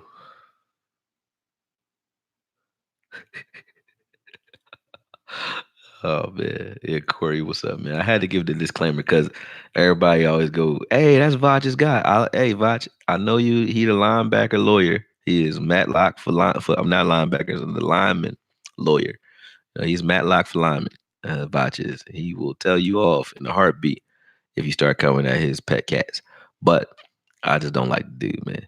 I tried just for Vach. I'm like, man, I know Vach watch film. I respect what Vach say. So he watches the film like me, you know. So let me look at the film. And it's there. It's there. But uh, he lapses at the wrong time for me, man. And I can't just watch a guy keep getting beat the same way. He gets beat the same way every time. You know what I mean? Someone will press the A gap and they shoot to the B gap on him with power. And once because his feet are so quick, you can get him out of position. And once you get out of position and out leverage him, he doesn't have the strength to hold you off anymore when you play half a man with him. So if you can get to one side of Connor Williams, and he's not centered and squared up on you. If he squares up on you, he blocks pretty good. You can't get by him. That's good. If he can get if he can get his center mass on your center mass, he's okay. But if you get off on one side or the other on him, you got him every time. Even on stunts. On stunts, if he doesn't disengage. So if you stun him and one guy comes in and hits, he'll see the stunt coming across his face. He will not disengage, even though he knows his left tackle can't come through his body or go around him to continue that block. He will hold on to the tackle instead of letting that tackle go, pushing him off to his left tackle, and then switching off. He won't do it. He never does it. He'll just ride his initial block all the way to wherever he's going. So it'll look like Tyron Williams is giving up a sack when really it was a stunt. You were supposed to let your guy go, let Tyron take him, and you take his guy. That's what you're supposed to do. He doesn't do it. So he makes other players look bad too because he doesn't do what he's supposed to do. He plays like he's playing by himself. For real. Only time he looks good is when he's double teaming with what's his name? You know, Fredericks. Fredericks helps him out a lot when they go after him in the middle. So teams know that. They say, all right, we can't go in there with him and Fredericks. So because Fredericks is like the swing guy. He comes and helps out. So, all right, look, if you want to get away from his help, they know they're not going to help. Tyron's not going to help him. Tyron's going to be on whoever our best pass rusher is. So if you want to beat Connor Williams, shoot the B gap hard. Play to his left. Hard. Go hard left. You're going to beat him. You might not beat him all game. Might only be 4 times a game. But those 4 times is going to happen. It's going to keep happening because Connor Williams doesn't have something up here. It's mental. It's not just physical. It's mental because he keeps getting beat the same way. That means you can't figure it out. And I know the coaches are watching film, so I know they told you. And that means they figured it out and you still can't get right. So it's not a physical thing. It's mental because you can see it. Anybody wanna challenge me on that? Go watch Connor Williams' film. All right, watch him from last year to this year. Don't make me do it. Matter of fact, I just did it. I convinced myself to do it my goddamn self. I don't even got time to do it, but I'm gonna do it anyway. I'm gonna try to find every sack that Connor Williams gave up, and I'm gonna show you how he gets beat.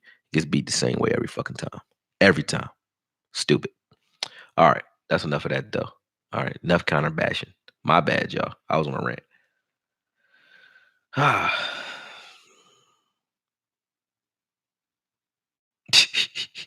Is Hudson Hawk still an assistant O-line coach? I think we got Mark, whatever his name is, Colombo.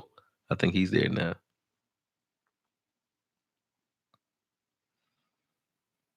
Yeah, he is weak, man. I agree with you, True Gruner.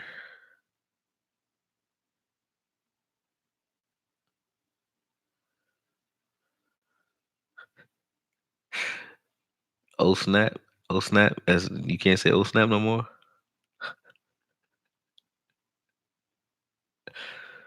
Oh man, would I be down for giving up 2 first-round picks for Adam from the Jets? Matt Norris, man. When you came up, I was like, "What's up, Matt? I ain't seen you in a minute."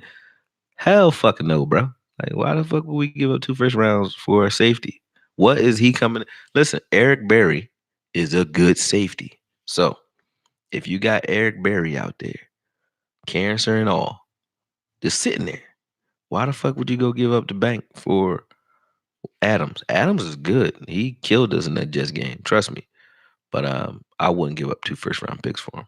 I give up 1. I give up 1, but I wouldn't do a Jalen Ramsey deal for anybody other than Jalen Ramsey. I think I would have done that for him.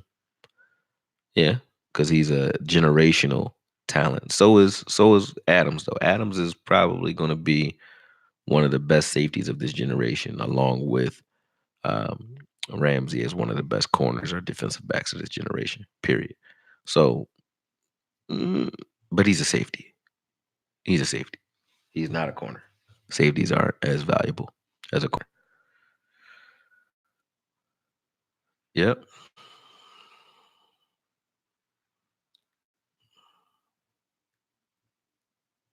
We mad at Connor Williams. Yeah, he got Tyron hurt too. Weird question, Ben Farmer. How's the CBD business, and where can we go to support it? Where you can go to support it, you can support me right here. But I started a company called Bespoke. Bespoke just means custom, but Bespoke Harvest Solutions. We're in PA. Me and my partner Courtney, and it's crazy. Funny story, man. I didn't, and just most of y'all know how I am and who I am, but I've done everything in the tree game that you can think of, like from a youth on to now. Everything, good, bad, legal or illegal. I've done it all, right? And no one could have told me 10 years ago. They could have never told me, like, yo, you're gonna be working with the Amish. Like the Amish have grown so much. For those of you who don't know who the Amish are, they're like old school, biblical. They're like the real pilgrims, right? They still ride horse and buggies and shit like that. They won't use any electricity whatsoever, but they will grow weed. They grow a lot of it in PA right now. But they don't use YouTube, obviously. They don't have Google. So they have no fucking clue as to how to harvest it, how to cut it down, how to manage it, maintenance it, store it, anything, right? They have no clue. They don't know what they're doing. So a friend of mine, a homie of mine, a Russian dude that I know, he just walked up to one of them, knocked on their door, and was like, "Hey, what are you guys gonna do when it comes to trimming this stuff and taking it down?" They had no clue. So this dude had a community of Amish people that have like hundreds of thousands of pounds of legal CBD, and they had no clue as to how to trim it. Me being who I am, saw a business opportunity, so we bought machines and we started trimming. Um, started trimming for them about 3 weeks ago. It's a replenishable business because obviously the Amish aren't going to go out and buy machines because they can't use machines, but they're going to keep growing weed.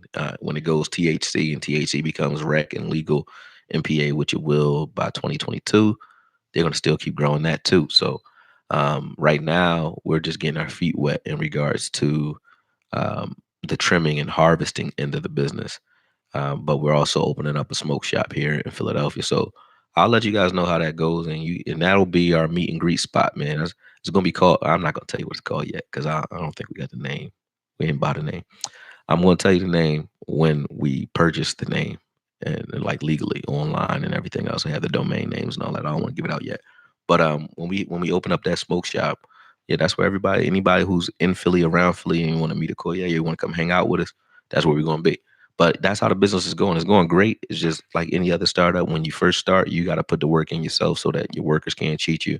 We got a team of guys that work for us, but I like to do everything myself. So that way you first don't feel like I'm asking you to do some shit that I won't do myself. And two, I know if you bullshit me on the work because I did it.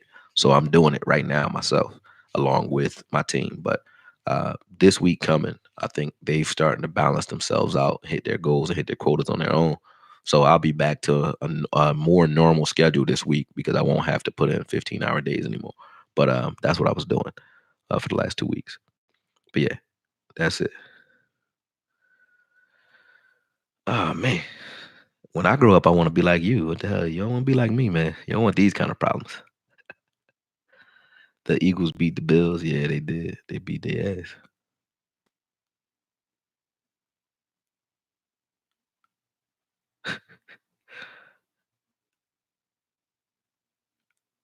Oh, damn! You feel like Connor getting bullied by who? I don't know. True Gooner be talking some shit.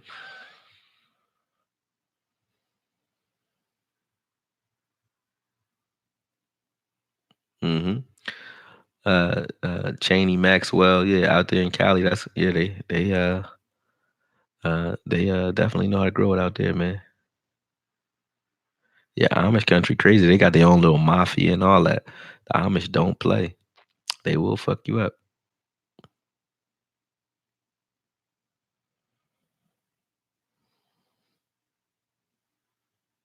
Oh yeah, I knew what you meant when you said that, Rue.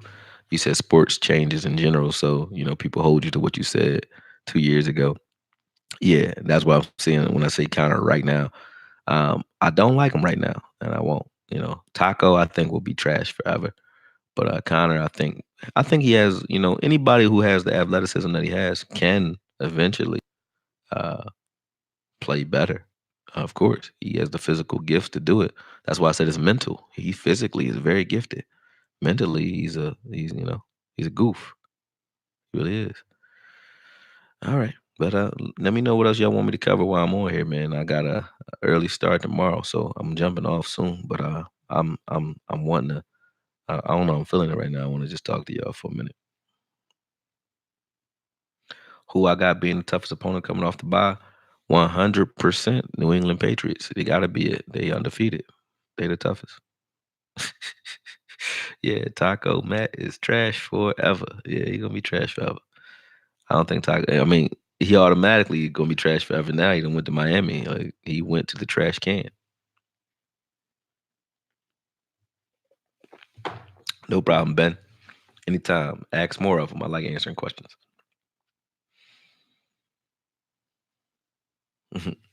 Scandrick woke up to be stupid. He did. He went snitching, man. Scandrick's a snitch bitch, man. I don't even know why people giving him credit for that. Like that was the most bitch made ass shit I've seen in a long time. He was mad he got cut and he went on TV and immediately started talking shit. Scandrick, man. Um, that is not a good move. I wouldn't want you in my locker room. I'm like, why the fuck would we go bring this guy in? He was mad he got cut though, I guess. You know. I don't know. I just wouldn't have done that. But Scandrick is not. He hang around Drea too much. Yeah, he be doing Drea hair. He got a hot wife, man. Listen, man, Instagram. No, I ain't gonna disrespect that man' wife.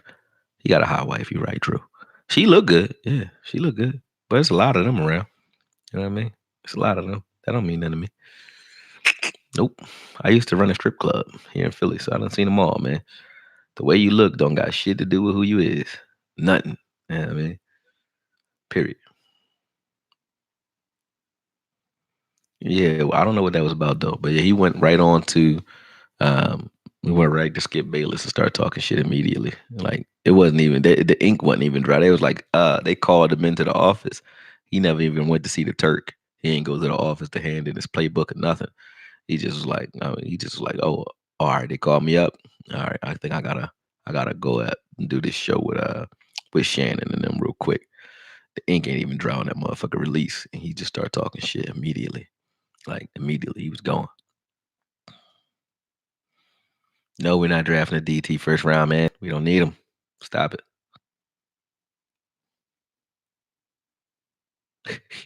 He said, fuck that hoe. She made my man pop that Molly. He ain't been right since. Molly is not a bad drug, man. Well, let me stop saying that because we're on YouTube. So I gotta explain everything I say because y'all not gonna fuck me over and get me demonetized. So let me qualify that. We used to work on a sales floor in Philly, like 2013, circa 2013. I had like a boiler room type job where we used to sell online marketing. It wasn't really boiler room, like it was a real company, but the sales team was like Wolf of Wall Street. We were crazy.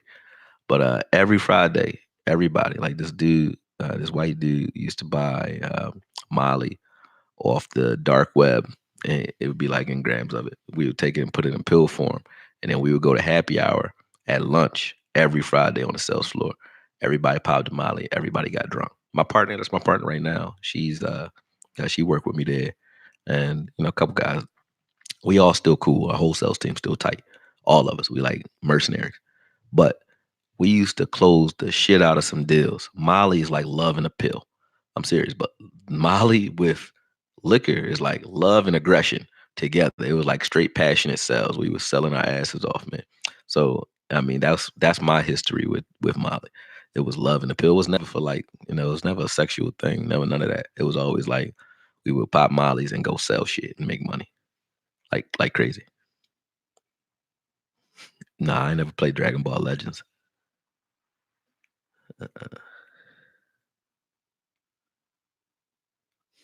All right, well, we ain't talking football no more. So, any of y'all want to know anything else? Hit me up and ask me a question real quick. If not, I mean, I'll get back to my breakdowns. I'm trying to I'm archiving breakdown material right now so that I can get some stuff out next week. So that's what I was sitting here doing before I went live. But I have to go put a podcast up on CLNS Media contractually, or I get in trouble. This is gonna be in the podcast too. I think I gotta cut this shit out now. I cut the Molly talk out. I don't think I'm allowed to talk about that. Yeah. But anyway, what's up?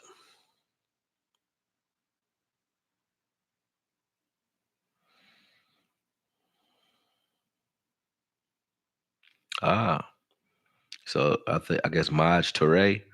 I guess he needs to be voted in the city council. Then I'm Ben Farmer. You should probably hit me up, man. Hit me up. DM me on Instagram. It's AKOYE Media. Just go there, DM me, and I'll exchange information with you, and we can talk about Act 305 and what that means for Philly. That's what's up.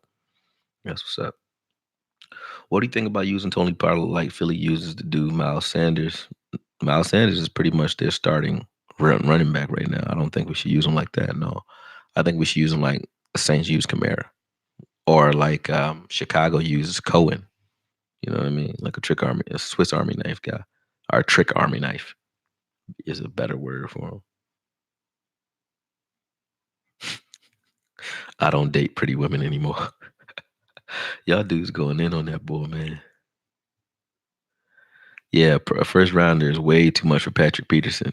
I think Patrick Peterson for a third rounder would be right on the money. First rounder too high. Leighton Vander Esch hasn't upgraded from last year. I think teams have watched him on film and they figured out how they want to approach playing against him, and he can be had now. He is still what he was in coverage though. He's still that guy in coverage. But I think versus the run, you can trick him, and he's trickable. So is Jalen though. They both jump out of position way too fast. Yeah, I like him as a wide receiver threat. Pollard, that is.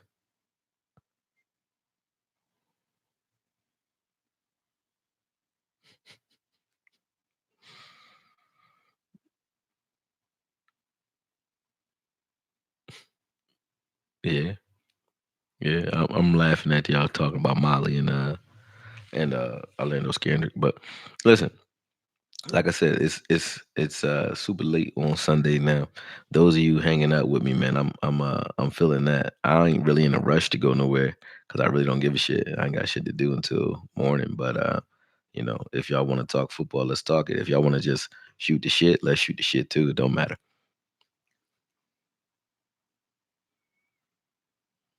Last year around this time is when he went on his pro. He did go on his Pro Bowl run.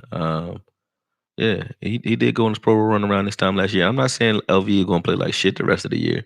He might turn it around. I'm just saying teams have watched what he's been doing, and they own him. They own him, so he can't get away with the bullshit he was doing last year. That's all. He said that tacky ass outfit. You don't, you must G real black man. Now you showing your form, bro. You must really like Drea or something, man. You must really like her, man, because you mad at Orlando, and it's not football mad, man. That's a different kind of mad, man. Because now you came at that man's outfit, and men don't come at other men's outfits unless the bull wearing like a tutu or something, or he dressed like Cam Newton. You leave the outfit alone, man. If you coming at that man outfit, that's what you call hate. I don't give a shit what another man wearing, bro. You feel comfortable in it? Wear your ass out. Prince did it. Do what you want. I ain't looking at you anyway. I'm looking at your chick. So I don't know. Like you look a little mad right now, bro. I don't know, bro. I don't know. You looking upset. Did I watch the Shakur Stevens fight? Yeah, yeah. I think I saw highlights of it. I didn't watch the whole fight. I think that's the one with McCanty. I think McCanty got the referee got hit in the face. I think. I'm not sure. You said, yeah, you think Jalen and LVU were better last year because they had Sean Lee on the field schooling them. Sean Lee wasn't on the field though last year. He was hurt since week 3 against the Seattle Seahawks. So that's not true. But good try. Nice try. K Hayes. That was a good try. Yeah, yeah. I like Pat Pete. G Rail. We go get perfect. Why would we go get perfect? Nah, perfect ain't playing the rest of this year, man. Ben Farmer, Molly is the greatest experience. It's just love, like being Buddha or something, or Jesus. You just love everyone. Yeah, but you don't need to love everybody, man. You gotta learn that. I learned my damn self. You don't need to love every damn body. Yeah, that's too much love for one man to possess. You don't need it. I've been chilling. I'm now like on some shit where I don't even want weed. I'm serious. I've been burnt out. Like just too much going. And I was CBD. I wasn't even smoking THC. Still, I just need to go chill on nothing right now. I think we get another player during the bye week too, G Real.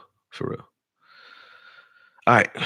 Well, you guys, I'm gonna say this in closing, right? Number one, and let me say this. For those of you who feel like the Eagles win was like an anomaly and just some shit, to do, and we shouldn't be excited about it because we're still gonna lose, and we're still not good, and Jason Garrett still need to be fired. Do you see how you sound? You sound like a hater, right? You sound like you don't want your team to win. The only way to gain momentum, right, is when people collectively have their mind focused, as far as teams anyway, it's when people collectively have their minds focused on a common goal. That's not just the players, but that's the fans, the coaches, and the owners all alike. They all have to have the same goal in mind. You can't have divisiveness in your fan base. Seattle wouldn't have a 12th man if their fans thought like we think. Their fans are engaged whether they're playing good or not. Why?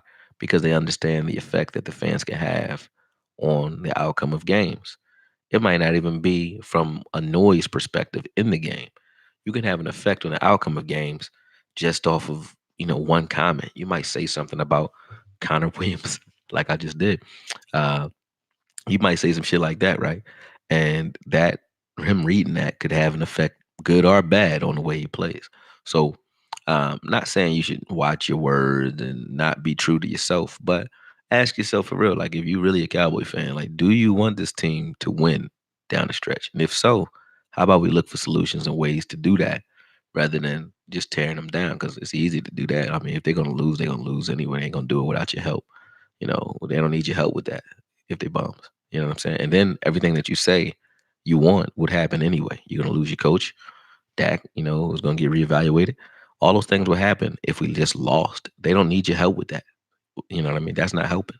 They need our help with um, coming up with productive ways to give momentum, to gain energy, to kind of overthrow and motivate some of the doubts that they may have or the media might be instilling.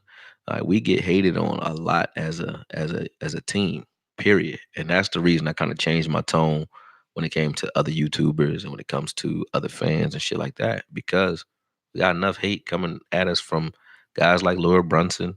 Hate to say his name, but Philly, whatever, subpar 500. Well, that's what they call him. I don't know. I heard people talk his name, but anyway, we got other teams that come at us. We even got some guys that come into this chat room and talk shit. Right? We got dudes who pay me to talk shit about us. Right? So we don't need that. What we need is to rally together and start, really creating a movement underneath these guys. Why? Because when you see that, when that gives a player another reason to play hard. They got not only the team behind them, not only their family behind them, but they have the fans really behind them. I'm not talking about for autographs and shit. I ain't talking about like because we love them and want to hug them and think that there's some superstar. I'm not a starstruck dude. I just understand energy and momentum, man. And you got to give them your energy. That's why the thumbnail is Dragon Ball Z. Spirit bomb, motherfucker. Give them your energy. Give your team your energy. Period. After the bye, that's what our team needs. We need to carry this team, not the team carry us. We need to carry this team. That's what the hype video was about. That's what my whole MO was about.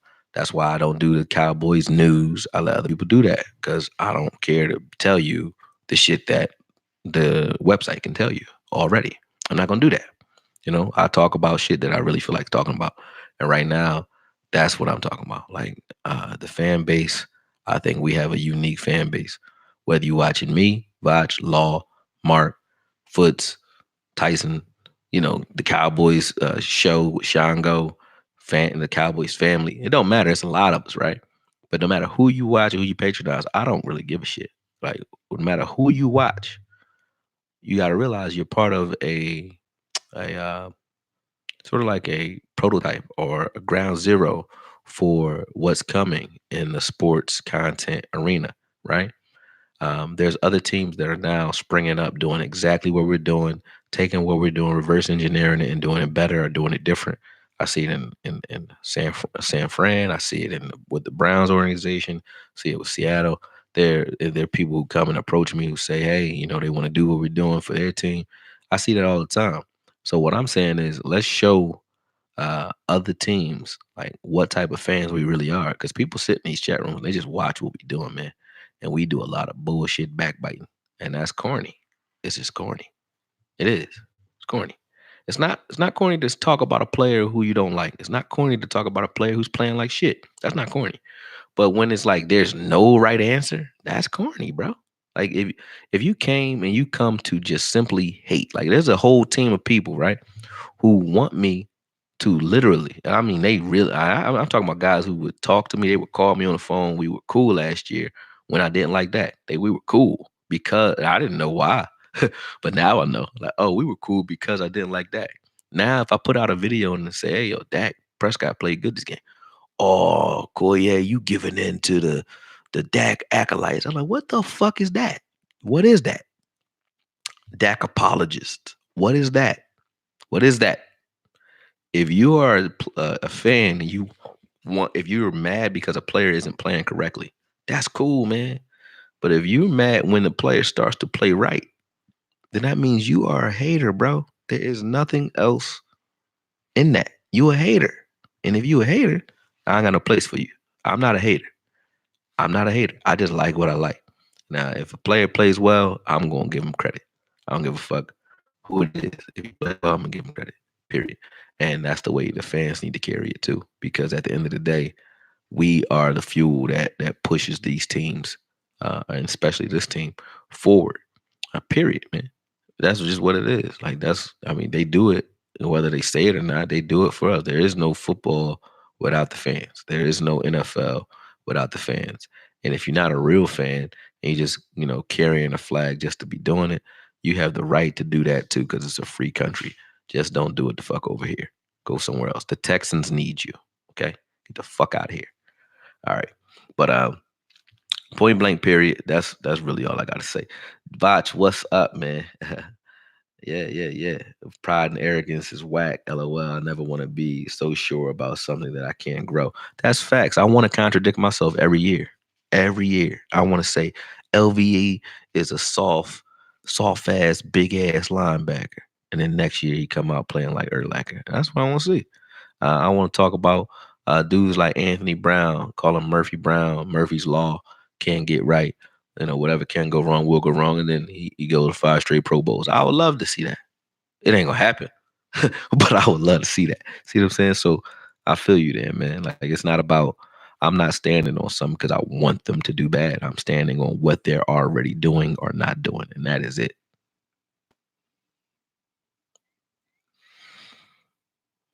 I'm reading what you guys are saying. That's all. Because I was on a rant. I wasn't really listening.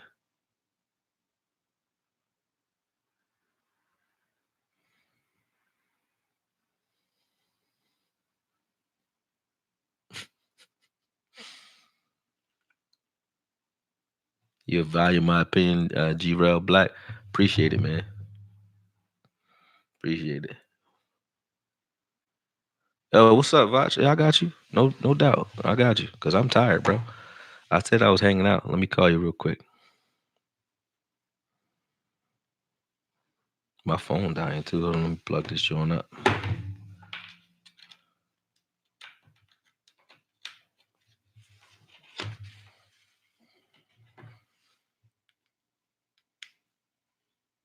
There we go.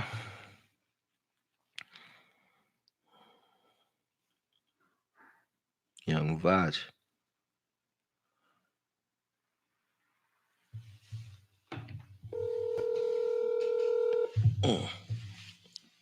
I cracked that neck. Yeah, my squinting there. What's good, man? Vaj Lombardi, what's good? Y'all can hear him? I can hear you, man. And listen, man, I promise I don't want to take up too much of Oh no, your you time. you could take as much time as you could take up But as much time as this you my want, whole bruh. thing. This my whole thing about the fans, bro. Yeah. And I'm seeing different people in your, you know what I'm saying, chat box or whatever. You know, like when we as YouTubers, right, when we give our opinion, we not saying nobody gotta listen to us. Y'all ain't gotta take our opinion. I got this one thing I say on my channel all the time. I can't tell nobody how to feel. But if I can offer just a different tidbit, if I can offer a little bit of perspective, I want to help somebody think a little different. You know what I'm saying? You know what I'm saying? You ain't got to necessarily go with what I'm saying. And what I think happens a lot, though, AKOYE, I think people's pride and their arrogance. We were talking about that in the chat box, right? Pride and arrogance, man. People get so caught up in their opinion that they can't grow from it. Yep. If they started off hating Jason Garrett, if they started off saying, "Oh, Dak Prescott is terrible," they feel like they got to stick with it. It's the thing about a player. Yeah. Playing the best football he's ever played, and it's still people saying that Dak Prescott can't play ball. Now, it ain't that they just looking at a different game that we looking at. We looking at the same game. They just don't want to be wrong. Right. So what they do is they'll sit back and they'll be quiet and they'll just sit and chill. And in the first game, Dak throw 2 interceptions. They're going to hop their ass out the bushes and go, look, just like I said, Dak Prescott is terrible. Right. All for the sake of looking right. And they wait for it too. You see them, they even disappear from the chat box. Like you'll be like, all right, man, this dude's talking shit. Then Dak could play all right. Then you be like, then where he at? They disappear and they wait for that moment to be able to come back and tell you, hey, aha, I told you so. But even in the losses, Dak wasn't really playing like shit, in my opinion. He wasn't the reason for any of our losses thus far. I don't think so. It wasn't like Dak was going out and playing. Even when we've seen that, though, like you've seen guys like, and I don't like to turn it into this type of thing, but because everybody stand alone, right? But you see guys like Brett Favre, right? He a gunslinger. When he plays like shit, he's just a gunslinger. Sometimes it just don't go well. Tony Romo was a gunslinger. Sometimes it just don't go well for him. You know what I'm saying? So you got some guys who kind of get the benefit of the doubt, like Ben Roethlisberger. I've seen Ben Roethlisberger make some of the most boneheaded plays I've ever seen in football. Him and Brett Favre, right? But they don't get half as much um, um, criticism for that. And I think that's because Dak is held to a certain standard due to him being a black quarterback, number one. But number two, it's like um, at the end of the day, because he's a Cowboy quarterback, he gets more scrutiny because even when we're winning, losing, whatever, we haven't won a Super Bowl in years, but we're still always all over the media. And it seems like when we don't play, like today, when we don't play, the NFL just ain't the same, man. When the Cowboys don't play, like it was a bye week for the Cowboys, but I feel like it was a bye week for the NFL because NFL was trash as shit today, man. I was asleep through half of it. Yeah, man. You know, man. It's just fans. They just get emotional, man. And you know what I'm saying? Kind of like you said, I would love if we can get all under the same umbrella. If we can all get under the same thinking process or whatever, man, that'll be so fantastic, bro. But people just so scared of being wrong. And let me say this. I'm right a bunch. You know what I mean? Like as somebody that's like right, like like a lot. Right. Like being right ain't shit if you ain't never been wrong before. That's a fact. Yeah, it don't feel too good. Like it's better when you've been wrong before and you turn that into being right. Right. So just take some L's, man. Yeah. Take some L's and grow from it, man. Yeah, ain't nothing wrong with that, man. On top of that, it's like you can't really do what we do if you're scared to look back, because you have to say what you say and speak from the hip, period, and risk being wrong. If you can't risk being wrong, you can't really speak publicly, and that's just real shit. So I think more people need to learn from that, because I don't have a problem being wrong. I know you don't. If I'm wrong, that means somebody on my team is doing something right, because the only time I'm wrong is when I'm criticizing a player that might need some help. Perfect segue though, because your boy Connor Williams needs some fucking help, bro. So, what's your thoughts on that, good brother? You know what I mean? I need to hear what you think about Connor Williams at this stage in the game. I need to hear this. This is my thing about Connor Williams, right? When people hear me defend Connor Williams, all what they think they heard me say is Connor Williams is amazing. Oh, okay, I get you now. I know exactly where you're going with it. Go ahead. I'm finished. That's what people thought they heard me say. When simply I'm defending Connor Williams because he's not as bad as y'all making him up sound. You know what I mean? People will say, "Oh, Connor's the worst offensive lineman on this line." Good, I know, because we got some gangsters on this. Oh line. Yeah, that's for sure. People will also say, "Oh, Connor Williams had a bad game." I will say, "Well, Connor Williams had 4 bad plays, but he didn't necessarily have a bad game." So my whole thought process is somebody like the Tennessee Titans would love to have Connor Williams. The Rams, who's looking real bad at O-line, would love to have Connor Williams. Connor Williams ain't perfect. He's not the best. I don't really think he's super great yet. He's got room to grow, but he's definitely not as bad as y'all make him. See, this is the analogy I use for him, right? And the reason I don't like him, I don't know. He gets beat the same way. That's my problem. It's the same way every time. On film, it look like a replay when he get beat. Yeah, exactly. He lunge, he crashes into the A, trying to cut off whatever stunt or whatever move that initial move is, and then he gets beat because his feet never gets back over to the left. He never gets back over there. He gets beat on his left side because he's not getting that help from Tyron Smith, which he's not supposed to, because Tyron's on an island sort of. So he gets beat on his left side every time. Gets beat to the left every time. So I'm tired of seeing that. Number one. Number two. Here's the analogy I gave, which will kind of set the tone straight when it comes to Connor. You say 4 bad plays, right? Like 4 bad plays per game is what's making his name what it is. If a quarterback has 4 bad plays per game, or a corner has 4 bad plays per game, or a linebacker has 4 bad plays per game, every game, he's not going to be in the league, bro. He's not. A quarter. Plays every game, AKOYE. I'm just saying, he got a lot of games. He got a lot of games with. No, AKOYE, go ahead.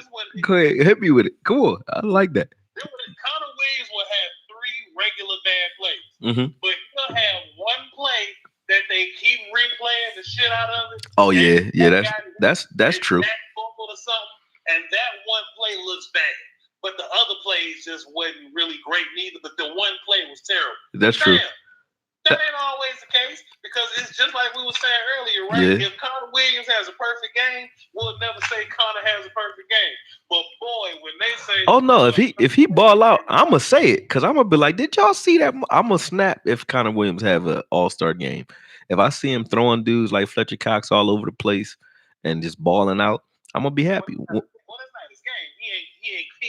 No, he's happy feet. He the happy feet boy. He the happy feet guy. What though, AKOYE? You want to know the best part about it? What's up? The one problem Connor Williams got, he can fix it. I mean, I don't think so. No, he can fix it. He can fix it. Like he's lunging because he's not trusting his hands just yet. You know what I'm saying? If he trusts his hands, then he trusts his strength. If he trusts his strength, he wouldn't have to lunge. Now, once he learns he can kick and be patient, punch people, and he'll be fine with that, then he wouldn't lunge anymore. Because you know who else had a problem? Leo Collins had that same damn problem. Leo Collins, strong as shit, but if he missed with his hands, he'll miss. So with him missing with his hands and looking back, he started lunging. When Leo stopped lunging and started punching motherfuckers in their chest, Leo has had a fantastic season so far because he's more patient now. I mean, I won't argue that, because I do feel like that you've detailed very well what's wrong with him, right? So you know what the problem is. So to say that you hold out hope that he can change that. That's great. Liel did change. I think Liel just played his lights out, his best football, or some of his best football against the Eagles. He was killing motherfuckers. I like Liel personally. I liked him better when he was a guard, but I do agree.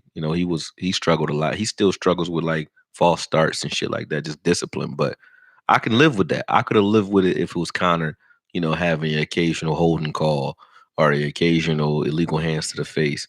If it was just different shit over and over again, whatever. I'm like, he just got to get more disciplined, more refined. It's just the fact that teams do the same thing to him repeatedly. And the other issue I have with him is, his football IQ was advertised as if it was higher than it is. But when it comes to stunts, he rides it. He'll hold on and ride his block way too long. He does that all the time. So he forces other guys to look like they're giving up sacks anyway. Like when Tyron Smith is letting his guy go because that right end is crashing inside on a stunt.